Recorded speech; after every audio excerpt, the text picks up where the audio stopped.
Hello, my chicklets. Thank you for stopping by. Today we are going to be reading The Water Babe by Gertrude Landa. This story is a bit of a religious story, so if that is something you're sensitive to, please make sure to go check out another story. I appreciate all of you being here. For now, let's go ahead and jump in. Floating in a basket on the river Nile, the Princess Bathia, the daughter of the Pharaoh, king of Egypt, found a tiny little water babe. Princess Bathia was a widow and had no children, and she was so delighted that she took the child home to the palace and brought it up as her own. She called the babe Moses. He was a pretty little boy, full of fun and frolic as he grew up, and he became a favorite with everybody in the palace. Even the cruel King Pharaoh, who had ordered that all the Hebrew boy babes should be drowned, loved to play with him. His ministers of state and magicians, however, frowned when they saw Moses, as soon as he could toddle and talk, making a playmate of the king. They warned Pharaoh that it was dangerous to give a strange child such privileges, but Princess Bathia only laughed at them. So did her mother, the queen, and King Pharaoh took no notice. When Moses was 3 years old, Princess Bathia gave a birthday party in his honor. It was really a big banquet and was attended by the king and queen and all the courtiers. Moses was seated at the head of the table, and his eyes opened very wide with wonderment at everything he saw. It seemed such a ridiculous lot of solemn fuss to him. He would rather have played on the floor or climbed on to the table, but of course they would not allow him. "What does all this mean?" he asked of the king, who was seated next to him. "Tell me," and he playfully pulled King Pharaoh's beard. The courtiers looked on horrified, and Balaam, the chief magician, cried out, "Beware, O king, this is not play." "Heed not these words, my father," said the princess. "Balaam is ever warning thee. If thou wert to take notice of all that he says, thou wouldst not have a moment's peace. Take our little babe on thy knee and play with him." To please the princess, King Pharaoh did so, and Moses amused himself by playing with the glittering jewels on his majesty's robes. Then he looked up and stared hard at the king's head. "What is that?" he asked, pointing. "That is the royal crown," answered Pharaoh. "No, it is not. It is only a funny hat," replied Moses. "Beware," chimed in Balaam solemnly. "Let me put the hat on," said Moses, reaching up his little hands, and before they could stop him, he had taken the crown from the king's head and had put it on his own.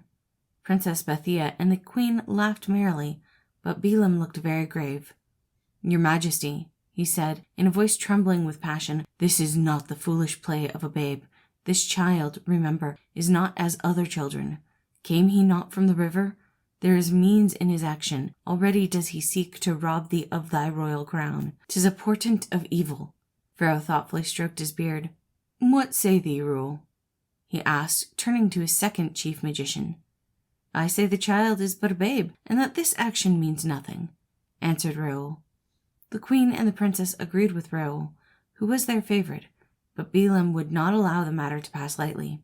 "I, Balaam, am chief of thy counselors," he said, "and deeply learned in the mysteries of signs and portents. There is a meaning in all things. Remember, O king, this child is of the Hebrews, and escaped thy decree. This play of his hath a meaning. Should he not be permitted to grow up, he will rebel against thee and seek to destroy thy rule. Let him be judged, O king."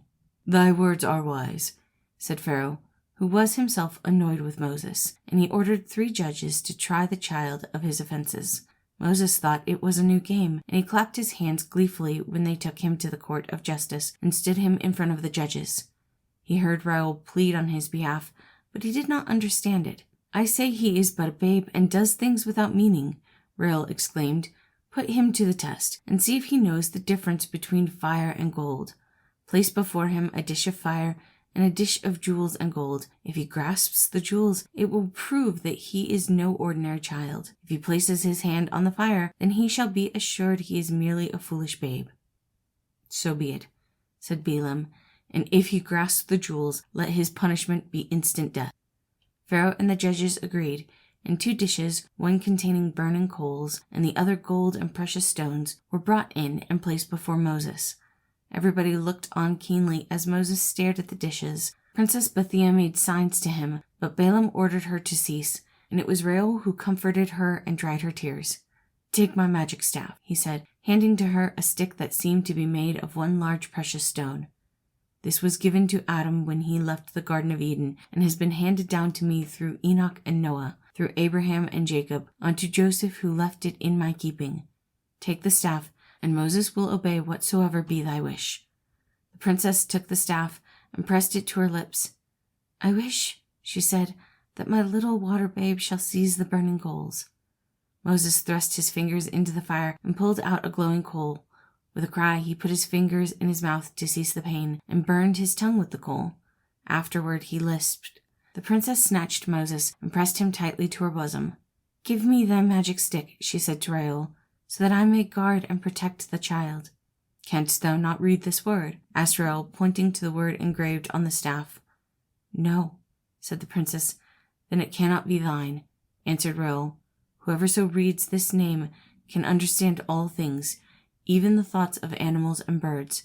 Fear not for Moses. In years to come, this staff shall be his." And so it came to pass, years afterward, when Moses was a man, he fled from Egypt, and he married a daughter of Raoul, who became a Hebrew and took the name Jethro. Raoul planted the staff in his garden, and Moses saw it.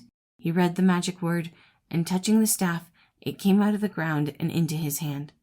With this staff, Moses performed the wonderful things in Egypt when he delivered the children of Israel from bondage, as is related in the Bible.